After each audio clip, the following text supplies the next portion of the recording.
ಎಲ್ಲರಿಗೂ ನಮಸ್ಕಾರ. ಇವತ್ತು ನಮ್ಮ ಜಿಲ್ಲಾ ಶೈಕ್ಷಣಿಕ ಸಂವರ್ಧನ ಕಾರ್ಯಕ್ರಮ ಸಂಚಲನ ಶುರುವಾಗಲಿದೆ. ಶಿಕ್ಷಕರ ನಿರಂತರ ವೃತ್ತಿಪರ ಅಭಿವೃದ್ಧಿಯ ಉಪಕ್ರಮ ಇವತ್ತು ಇಂಗ್ಲಿಷ್ ಮಾಡ್ಯೂಲ್ ಮುಖಾಂತರ ಶುರುವಾಗಲಿದೆ. The first module that we are about to start our Sanchalana for this year is called Experiential Activities Part 1. Here are a few goals and objectives for our module and the upcoming modules. And they are quite simple. For this module, our goal is to help achieve the learning outcomes for the month. And we aim to do this through experiential teaching learning activities. ನಮ್ಮ ಸಂಚಲನದ ಮಾಡ್ಯೂಲಿನ ಉದ್ದೇಶ ತುಂಬಾ simple. ತಿಂಗಳಿಗೆ ಬೇಕಾಗಿರುವ ಎಲ್ಲಾ learning outcomes ಅನ್ನ experiential activities ಮುಖಾಂತರ ಹೆಂಗೆ deliver ಮಾಡಬಹುದು ಅನ್ನೋದನ್ನೇ ನಮ್ಮ ಮಾಡ್ಯೂಲ್ ಅಲ್ಲಿ ನಾವು ನೋಡ್ತೀವಿ. By the end of the module, we can expect to learn experiential teaching learning activities for prose, poetry and grammar concepts for the upcoming month. ತಿಂಗಳಿಗೆ ಬೇಕಾಗಿರುವ ರಿಕ್ವೈರ್ಮೆಂಟ್ಸ್ ಅಂತ ಹೇಳಿದ್ರೆ ನಾವು ಅದನ್ನ ಪ್ರೋಸ್, ಪೋಯಟ್ರಿ ಮತ್ತೆ ಗ್ರಾಮರ್ ಅನ್ನುವ ಭಾಗಗಳಾಗಿ ಡಿವೈಡ್ ಮಾಡಿದ್ದೀವಿ. ಆ ಭಾಗಗಳಿಗೆ ಎಕ್ಸ್ಪೀರಿಯನ್ಷಿಯಲ್ ಆಕ್ಟಿವಿಟೀಸ್ ನಿಮಗೆ ಪ್ರೊವೈಡ್ ಮಾಡ್ತೀವಿ. By the end of the module, we can also expect to understand how we can use a few resources to have experiential classroom transactions. ಈ module ಮುಖಾಂತರ ನಮ್ಮ ಕ್ಲಾಸ್ ರೂಮ್ಗಳನ್ನ ಇನ್ನ ಎಕ್ಸ್ಪೀರಿಯನ್ಷಿಯಲ್ ಆಗಿ ಹೆಂಗ್ ಮಾಡಬಹುದು ಅನ್ನೋದಕ್ಕೆ ಕೆಲವೊಂದು ರಿಸೋರ್ಸಸ್ ಅನ್ನ ಹೆಂಗೆ ನಾವು ಯೂಸ್ ಮಾಡಬಹುದು ಅನ್ನೋದನ್ನು ಕೂಡ ಈ ಮಾಡ್ಯೂಲ್ ಅಲ್ಲಿ ನಿಮ್ಗೆ ಇನ್ಫಾರ್ಮೇಶನ್ ಕೊಡಲಾಗುತ್ತದೆ. And last but not the least, there are some inputs that you would gain in this module to build language skills. ತಮ್ಮ ಲ್ಯಾಂಗ್ವೇಜ್ ಸ್ಕಿಲ್ಸ್ ಅನ್ನ ಇನ್ನು ಬಿಲ್ಡ್ ಮಾಡಕ್ಕೆ ಕೆಲವೊಂದು ಇನ್ಪುಟ್ಸ್ ಈ ಮಾಡ್ಯೂಲ್ಗಳ ಮುಖಾಂತರ ನಿಮ್ಗೆ ಸಿಗುತ್ತದೆ. In this module, we will begin with prose, move on to poetry, then grammar, and finally receive some language building inputs. For prose and poetry, we will go through a common experiential teaching learning activity that can be applied across all grades while using certain chapters as examples. ನಮ್ಮ ಈ module ಅಲ್ಲಿ pros ಮತ್ತೆ ಪೋಯಟ್ರಿಗೆ ಒಂದು common activity ನೀಡಲಾಗುತ್ತದೆ. ಆ common activity ನೀವು ಯಾವುದೇ ಅದರ ಪ್ರೋಸ್ ಅಥವಾ ಪೋಯಟ್ರಿಗೆ ಅದು ಯೂಸ್ ಮಾಡಬಹುದು. ಅದಕ್ಕೆ ನಮ್ಮ ಕರಿಕ್ಯುಲಮ್ ಇಂದ ಕೆಲವೊಂದು ಚಾಪ್ಟರ್ಸ್ ಇಂದ ಕೆಲವೊಂದು ಎಕ್ಸಾಂಪಲ್ಸ್ ನಿಮ್ಗೆ ಈ ಮಾಡ್ಯೂಲ್ ಅಲ್ಲಿ ನೀವು ನೋಡಬಹುದು. For grammar, we will discuss three main concepts, that is articles, tenses and verbs, and look at common experiential teaching learning activities and materials that we can use to help learners understand them better. Grammar ಅನ್ನೋ ಭಾಗವನ್ನು ನೋಡಿದ್ರೆ ಈ ಸತಿ ನಾವು ಈ module ಮುಖಾಂತರ articles, tenses and verbs ಅನ್ನ ಕೆಲವೊಂದು ಎಕ್ಸ್ಪೀರಿಯನ್ಷಿಯಲ್ ಟೀಚಿಂಗ್ ಲರ್ನಿಂಗ್ ಆಕ್ಟಿವಿಟೀಸ್ ಮುಖಾಂತರ ನೋಡ್ತೀವಿ. ಅದ್ ಮಾತ್ರ ಅಲ್ಲದೆ ಈ ಕಾನ್ಸೆಪ್ಟ್ಸ್ ಗಳನ್ನ ನಮ್ಮ ಕ್ಲಾಸ್ ರೂಮ್ಸ್ ಅಲ್ಲಿ ಟ್ರಾನ್ಸಾಕ್ಟ್ ಮಾಡಕ್ಕೆ ಕೆಲವೊಂದು ಮೆಟೀರಿಯಲ್ಸ್, ಆಕ್ಟಿವಿಟೀಸ್ ಮತ್ತೆ ರಿಸೋರ್ಸಸ್ ಕೂಡ ನಿಮ್ಮ ಕೈಯಲ್ಲಿ ಈ ಮಾಡ್ಯೂಲ್ಗಳ ಮುಖಾಂತರ ನಿಮ್ಗೆ ನೀಡಲಾಗುತ್ತದೆ. Tips to modify and apply these activities across higher and lower learning levels will be included after the activity, along with suggestions for discussion points regarding how teachers can make the activity more suitable for their own classrooms. Activities that require specific inputs for grades can be discussed using activity suggestion bundle given to the teacher mentor. Let's begin our prose activity. The activity is called How Do You Feel? The learning outcomes covered from the curriculum are to set context for the understanding of the prose, connect ideas that he or she has inferred through reading and interaction with his or her personal experiences. Along with building comprehension and speaking skills, the goal of this activity is to provide English language exposure to learners through prose. It also helps learners form language connection by comprehending vocabulary, phrases, concepts from the text.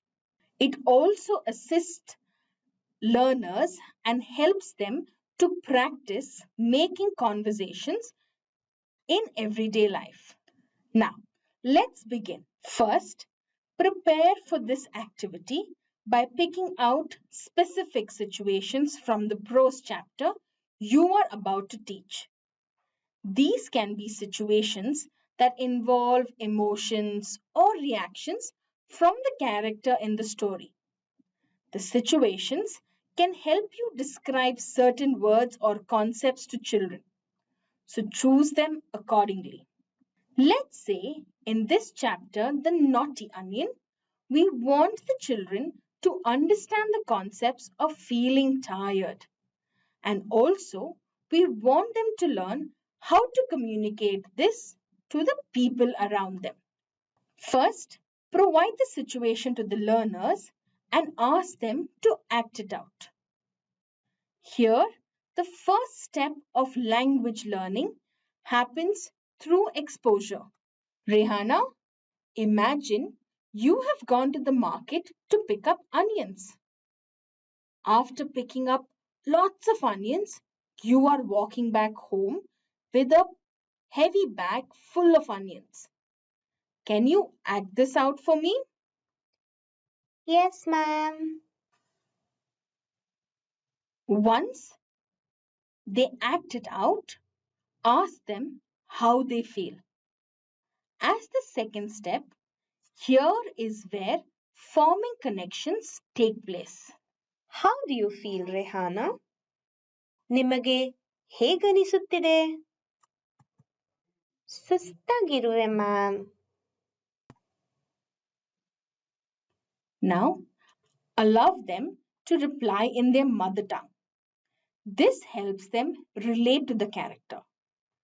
Once they do, supply them with the right English words, phrases, or vocabulary for the same. This helps the learner practice. ನೀವು ಅದನ್ನು ಇಂಗ್ಲಿಷ್ನಲ್ಲಿ ಹೇಳಬೇಕಾದರೆ ನೀವು I am tired ಅಂತ ಹೇಳುತ್ತೀರಿ. Repeat ಮಾಡಿ. I am tired. Wonderful. Now help them use this in their conversation by giving them a template like this. Ravi, ask Rehana, how do you feel? Rehana, you can reply saying, I am tired. How do you feel? I feel tired. Wonderful.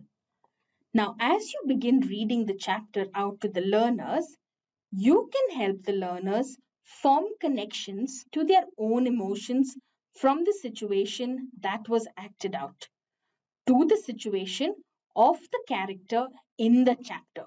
Reinforce this by using the word or phrase as you are discussing the chapter. Gopu carried the heavy bag of onions from the market. Gopu felt tired. ನಿನ್ನ ಹಾಗೆ ಗೋಪುಗೂ ಸುಸ್ತಾಗಿತ್ತು. Now let's discuss this particular activity. Do you think you can use this activity to teach different types of words? If yes, how? What can you do to make this activity more engaging in the classroom for your learners? For example, you can add props to this activity in your classroom to make it better. Use this time to reflect on this activity. Now, here are a few tips for the activity that just went. Modify the activity based on the goal. Here we took feeling words. You can take action words, vocabulary, common phrases. Next, you allow the learners to express how they feel in their mother tongue and then translate the meaning for them to provide the English term to them. Last, do not hesitate to repeat the meaning or the usage in mother tongue, as long as you help them practice in English. Now let's move on to poetry. The activity here is called Find the Line. The learning outcomes from the curriculum covered here are: recite poems with appropriate expressions and intonation. Recite and share poems among peers. Respond to different kinds of instructions. In this activity, we will provide language exposure through poetry and build listening skills. We will also assist learners to build reading fluency and practice reading skills. We will help learners to connect to poetry and develop memory through poetry recitation. And last, we will help learners recognize and read keywords. Prepare for this activity by creating poetry line strips, by writing each line of the poem on one strip of paper. You can do it just as displayed on the screen for you. Additionally, circle or highlight keywords or hard words in each line. You can use the hard words document given on Teachopia for the particular chapter you are teaching as a reference for the same. Once you do this, keep the strips of paper at the end of the classroom. Help learners get a good exposure to the poem by reading the poem with correct intonation.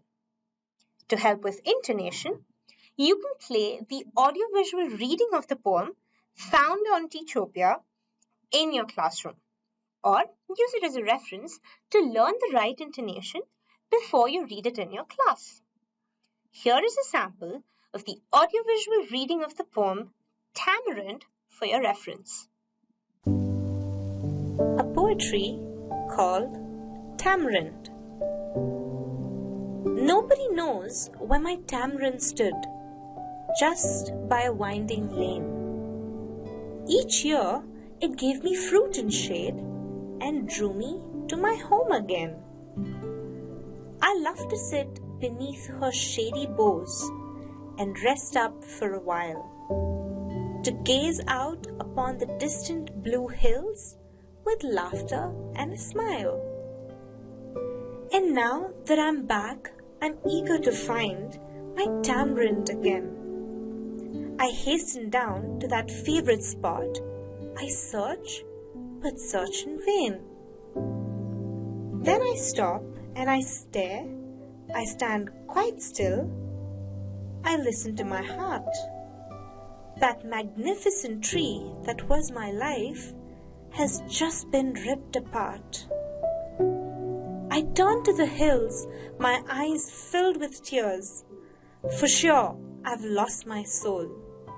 Where once it stood tall, there's nothing there now, merely an empty hole. Now, read the poem a second time. Read it slowly. Ask the learners to listen carefully to you as you read it this time. Class, listen to the poem Tamarind carefully. As you read each line out, ask them to underline the same keywords you have underlined on the poem strips kept behind the classroom. Nobody knows where my tamarind stood. Underline the word tamarind. Now, instruct the students that you are going to play a small game. Every time you call a line from the poem, they must find where that line is by looking for it behind the classroom. Children, we are going to play a small game. I will keep a few strips of paper that has the lines of the poem at the end of the classroom. Every time I read a line, you have to get me the correct line. Explain to the students that they need to make sure that the line they find has the same keyword you have asked them to underline earlier. Make sure you bring the correct line to me. Remember the words underlined in each line?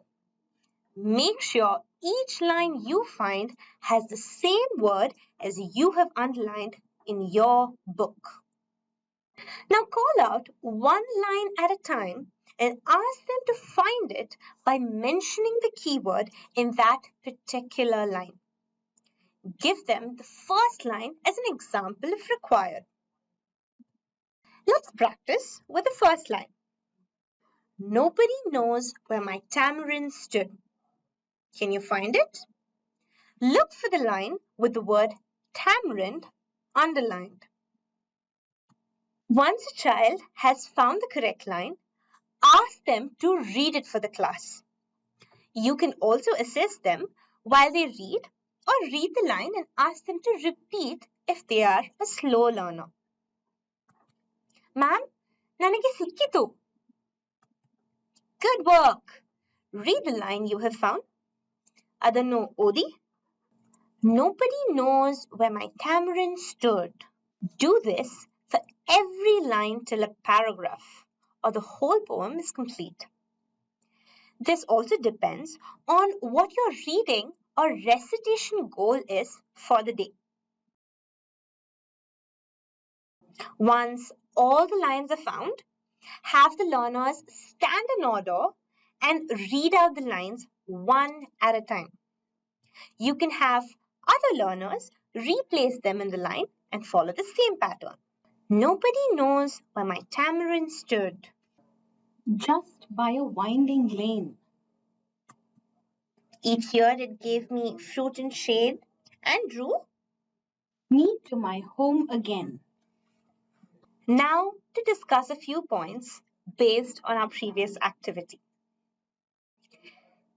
Can you think of ways you can use this activity to build on your learners' vocabulary and comprehension? For example, saying the word and finding the meaning. What can you do to make this activity more engaging in the classroom for your learners? You could add actions as you call out each line in the poem to make it more interesting. Here are a few tips as you conduct this activity. You can alter the activity by giving learners one line each and jumbling them in a line.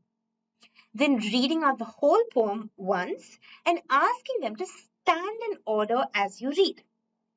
Then asking them to read the whole poem out one at a time. Through this, they get to have fun and learn the poem. Second, for young learners, you can add pictures of objects in each line along with the line to help them understand the poem as they build fluency. And third, you can add action to each line to excite the learners and build their memory. Now that we've discussed prose and poetry, let's go through some grammar concepts we are dealing with in the upcoming month. Articles, tenses, and homophones. First, let's take up tenses. Let's look at a video that can help us explain the concept of tenses to our children. Today, we are going to learn about tenses. How do tenses help us? Tenses help us understand when an action has happened, is happening, or is going to happen. Look at these sentences. He combs his hair every day. I ran to the market. I will walk tomorrow. All of these sentences have action words. But how can we find out when they have happened? We use our knowledge about tenses to find this out. Let's start with the simple present tense. He brushes his teeth every day. Or I like to run in the park. It tells us if an action is happening right now. For example, I feel hungry, or the puris are ready. When we're talking about ourselves, someone we are talking to, or a group of people, animals, or things, the action word in the sentence does not change. This rule applies to sentences that begin with I, you, we, or they. For example, I eat idlis. You can fry papads. They go to work.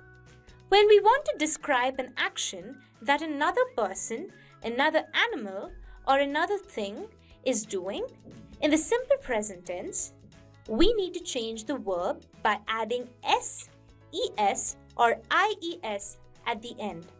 This rule applies to sentences that begin with he, she, or it. For example, he eats idlis. She fries papads. It likes to drink milk. Now let's talk about simple past tense.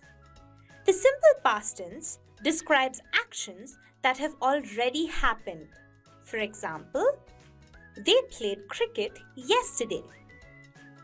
I sang a song last week. He studied in the morning. We add ed, ied, or d to the action word when we want to describe it in the simple past tense. For example, I played football yesterday. She cried last night. I liked what you wore on Sunday. There are some action words that are spelt and pronounced differently when they are described in the simple past tense. For example, I swam yesterday. I ate dosa for breakfast. I sang a song for Amma's birthday. And finally, we have simple future tense. Simple future tense tells us about actions that are going to happen in the future. For example, I will go shopping tomorrow. He is going to Bangalore tomorrow. We will go to the market tomorrow. When we want to describe a word in simple future tense, we add words like will not, or phrases like going to after it. For example, I will go to the market. I will not go to school tomorrow. I'm going to do my homework in the evening. Please note that video resources like this are available on the Teachopia app on your phone. Simply download the app to get access to this material that can be taken into your classroom for a fun and wholesome learning experience. Now, let's see how we can teach tenses to help learners understand past, present, and future tenses with an activity called Yesterday, Everyday, Tomorrow. The goal of this activity is quite simple. It is to form connections and understand simple tenses. It is also to get exposure to the usage of simple tenses in everyday routine. It is to assist students to practice using the right tense with regard to the right time zone. And last, it will help assist the students to practice using the right tense with regard to the first person singular and the second person singular. To prepare for this activity, create 3 small posters of different time zones using chart paper, namely yesterday, everyday, and tomorrow. Place them in 3 different corners of your classroom. Use Kannada labels below if required as per the level and understanding of your students. If needed, explain the 3 time zones to them. Now to begin, create an exposure by calling 3 volunteers from your class and whisper an everyday action that they will need to act out for the rest of the class. Act as if you are brushing your teeth for the class. Place each of them in the 3 corners you have labeled: yesterday, every day, and tomorrow. Ask the class to guess what they're doing. Children, can you guess the action they are enacting? Allow the class to guess in their own words. Hello, Judo. Brushing. Once the class guesses in their own words, supply them with the correct form of the verb. This is how you help them form connections. Good. They are brushing their teeth. Ask the learners standing in the corner to continue acting. As they are acting, point and talk about their action according to the time zone they are in. He brushes his teeth every day. She brushed her teeth yesterday. He will brush his teeth tomorrow. Now, help each of the learners talk about the action they are doing themselves by telling them what to say using the right form of the verb in the sentence according to their time zone. You will say, I brush my teeth every day. I brush my teeth every day. You will say, I brushed my teeth yesterday. I brushed my teeth yesterday. You will say, I will brush my teeth tomorrow. I will brush my teeth tomorrow. Repeat this activity for a set of everyday actions. For example, riding a bike, drinking tea, studying, etc. This will help the learners undergo the language learning process called trial and practice. Act as if you are riding a bicycle for the class. Use different groups of learners to do the action each time. So the whole class gets a chance to talk about themselves doing the action as well as pointing at someone else doing the action across each of the time zones. Now, tell the learners you are going to practice speaking about the same actions again. But this time, you are not going to help them. They need to speak about it themselves, as this will open the opportunity to both assist and clarify the learners with their understanding. Let's practice speaking about the same actions again. I want you to tell me what to say this time. Initiate their speaking by asking them questions about another person doing the action in each time zone. Ravi, when does Nikhil brush? He brushes every day. Or while talking about their own actions in each time zone. Nikhil, when do you brush? I brush every day.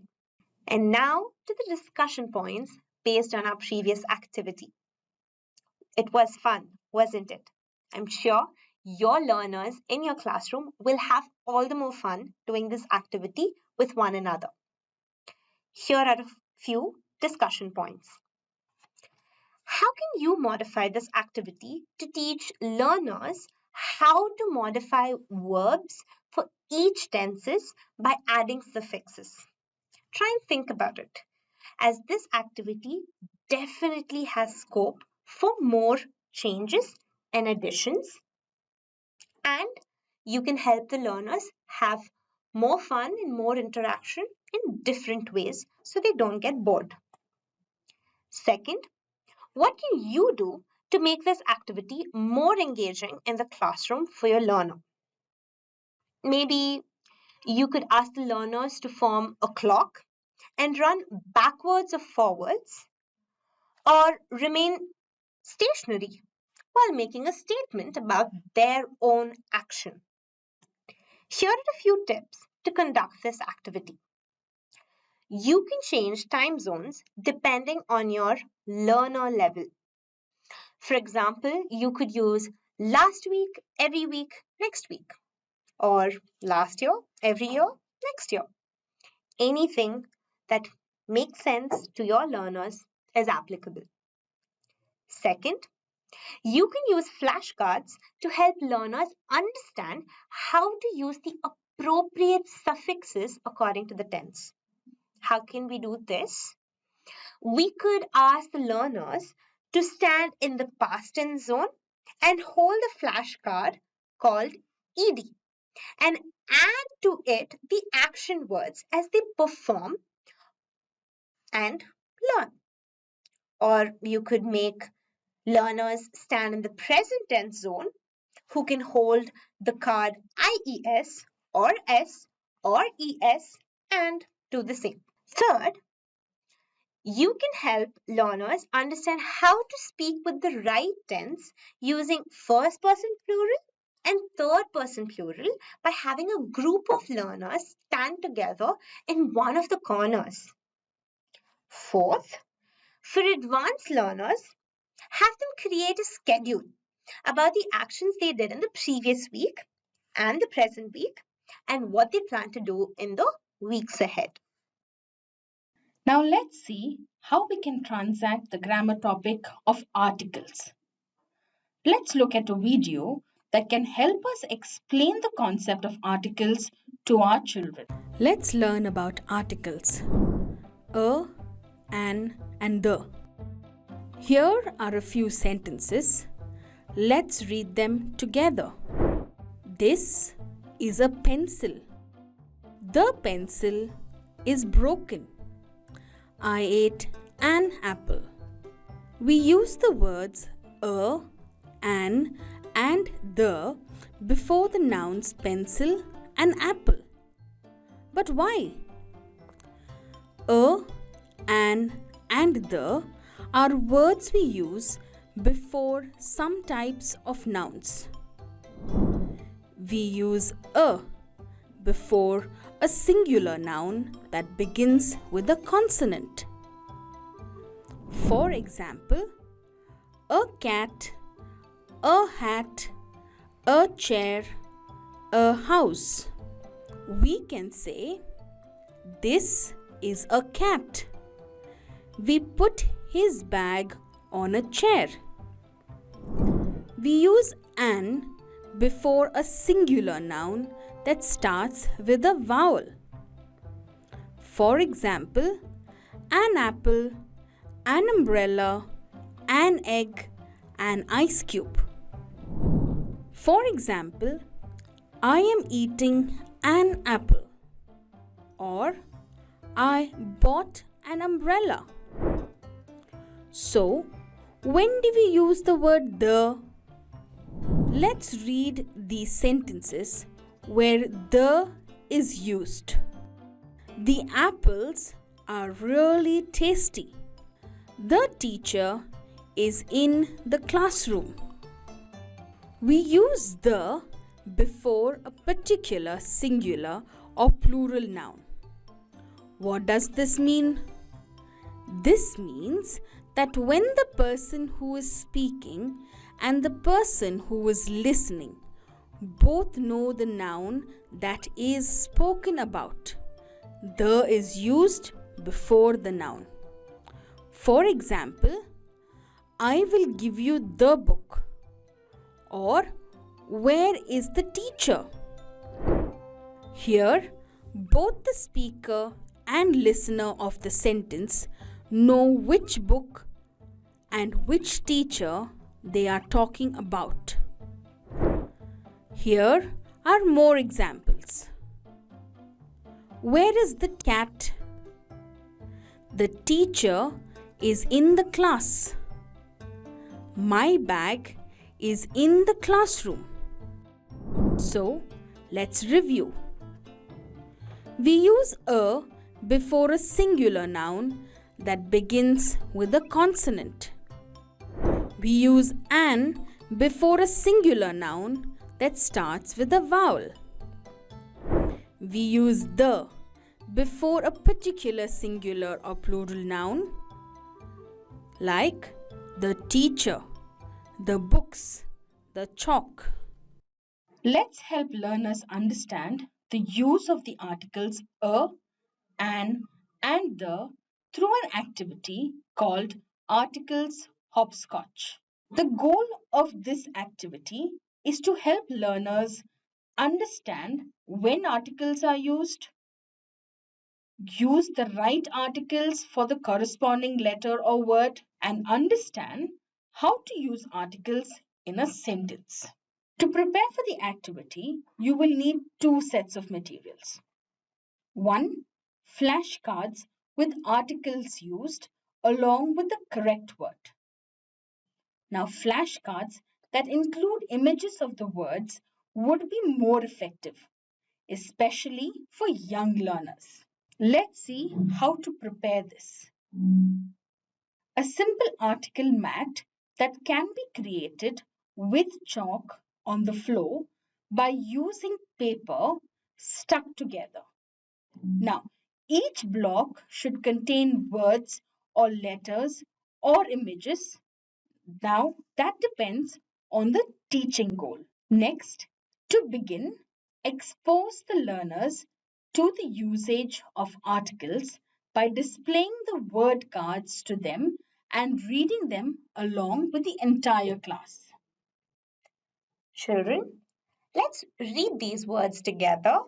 Now ask the learners to move to the area where you have created your article mat.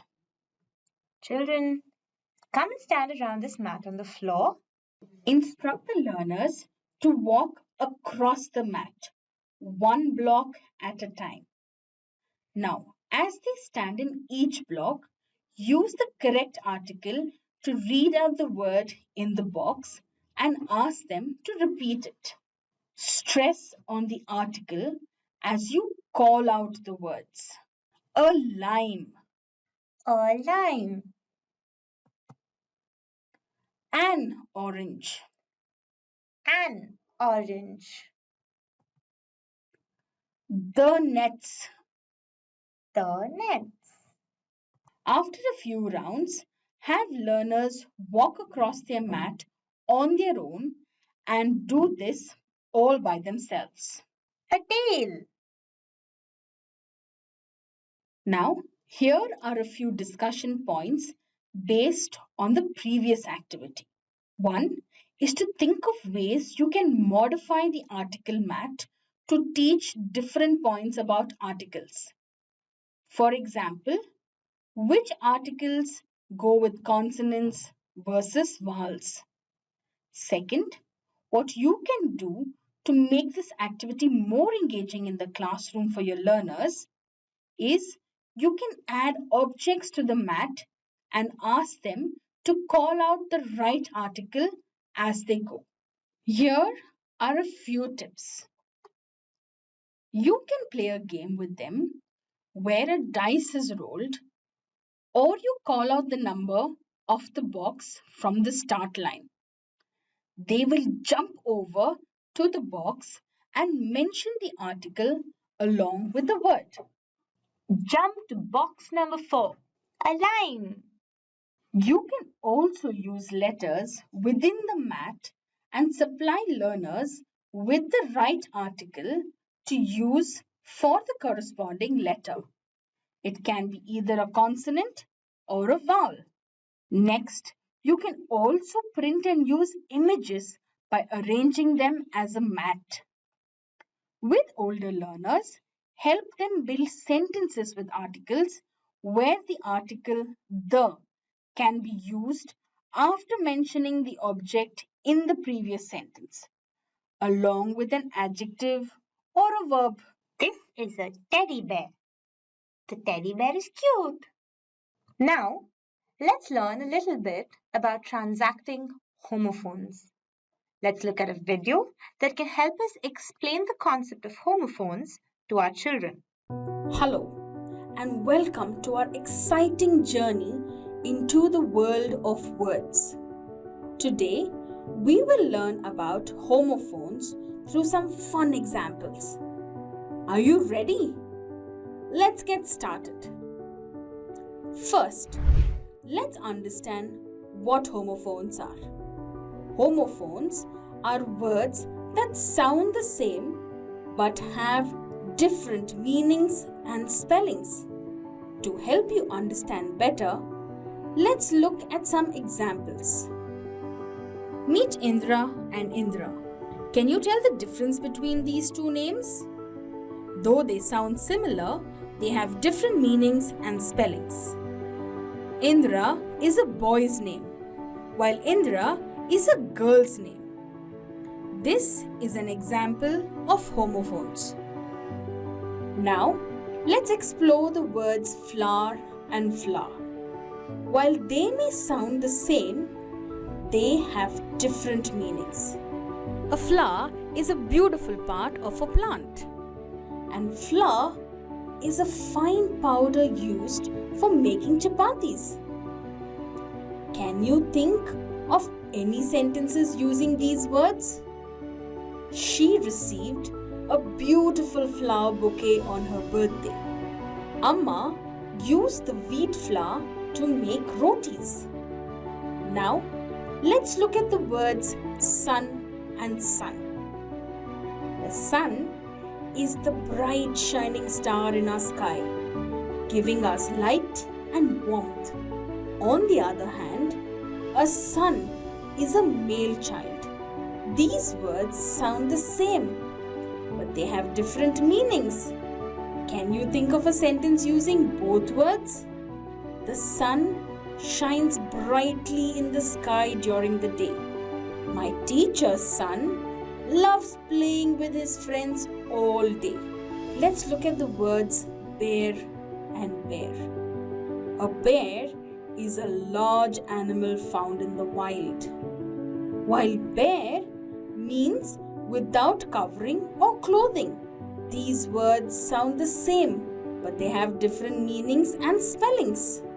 How about we make sentences using both these words? We saw a bear in the zoo during our visit. The baby's feet were bare as she enjoyed walking on the sand. Great job, everyone! You have learnt about homophones. Remember, homophones are words that sound the same but have different meanings and spellings. By understanding them, you can become a master of words. We hope you enjoyed this fun-filled video on homophones.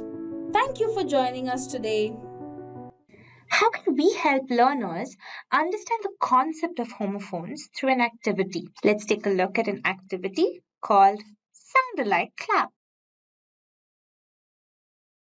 The goal of this activity is to help learners understand the concept of homophones or sound alike words. It is also to recognize words that sound alike but have different spellings among a group of words. And to understand how to use sound alikes in a sentence. First, write pairs of words on the board. You can use rhyming words to help children differentiate between words that rhyme and words that sound alike. Tell the learners you are going to read out a set of words, but whenever they hear two words that sound the same, they need to react in a particular way. For example, they can clap. Children, clap every time you hear words that sound alike. Once you're done doing this and going through a set of words that have homophones together, help the learners form connections and practice this. Show picture cards or draw images of a pair of homophone words. For example, hair and hair. Can you tell me what these pictures are? Allow learners to point out and answer this in their own words, even if it is in their mother tongue. Mola. Hair. Once they do this, draw their attention to the fact that both words sound the same in English, but they have different meanings. The first picture is of a bunch of hair, kudulu, while the other picture is of a hair, mola. Both sound the same in English, but the spellings and meanings are different. To reinforce this concept and help them practice, point and call out each of the words along with their spelling. This is a hare. H-A-R-E. It is not hair. H-A-I-R. This is hair. H-A-I-R. It is not a hare. H-A-R-E. Repeat this for a few pairs. Then have each learner come up and try it on their own, preferably for the same set of words you have used before. This is hair. H-A-I-R. It is not hair. H-A-R-E. Here are a few discussion points for this activity. Can you use the idea with a few modifications to teach another grammar concept? For example, teaching homonyms. What can you do to make this activity more engaging in the classroom for your learners? For example, sing a song about homophones. Here are a few tips. First, for all the learners, ask them to find sound-alike pairs in their textbooks. For example, from a particular chapter or poem. Second, if you have taught articles before teaching homophones, see how you can remind learners how to use articles before the homophone you are talking about. For example, is it a hair or an hair? Third, ask learners for examples of this from their own mother tongue. Does their language have sound-alike words also? Now, teachers, let's look at how we can build our own language skills. Today's topic is learning the usage of have, take, do, and make in English. Hi everybody! Today we'll be exploring the differences between 4 common English verbs: have, take, do, and make. By the end of this video, you will clearly understand when and how to use each of these verbs. Let's get started. Let's begin with have. We use have when talking about activities or experiences we possess or experience. For example, we have a bath to clean ourselves. We have lunch to satisfy our hunger, and have dinner to enjoy an evening meal. Now, let's move on to take. We use take when we acquire or grab something, or when we perform an action. We take a break to rest and relax. The students take an exam to prove their knowledge, and take a look to observe or inspect something. Next up is do. We use do when talking about performing tasks, activities, or actions. We do the cooking when we prepare a meal. We do our best when we give our maximum effort, and do business when we engage in commercial activities. Finally, we have make. We use make when we create, produce, cause something to happen. We make a difference when we contribute positively, make money when we earn income, and make mistakes when we commit errors. Let's recap. We use have when we possess or undergo something. Take when we acquire or perform an action. Do when we carry out tasks or activities. And make when we create or cause something to happen. I hope you all have understood the difference between have, take, do, and make.